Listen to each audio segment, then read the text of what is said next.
And we can also use z-scores to determine certain data values.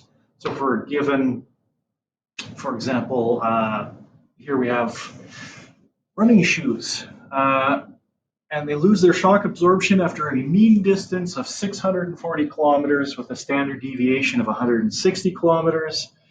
Zach is an elite runner and wants to replace his shoes at a distance where only 25% of people would replace their shoes. At what distance should he replace his shoes? So we're looking for the z-score, and or we're looking for that data point where, if we're looking at our normal distribution, we'd be looking for the point where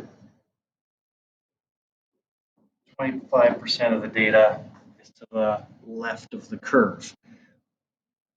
So as is kind of hinted over here, we could use a z-score table.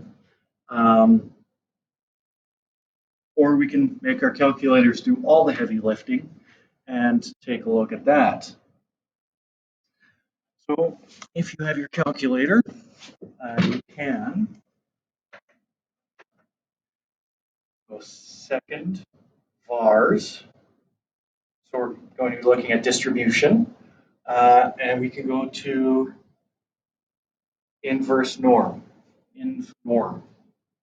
We hit enter. I've already entered the data here previously just to test it. So the area is going to be 0.25, right? That's 25% as a decimal. If they were looking for 30%, it would be 0.3. We enter in our mean of 640. We get our standard deviation of 160. And we go down and hit paste. So that's going to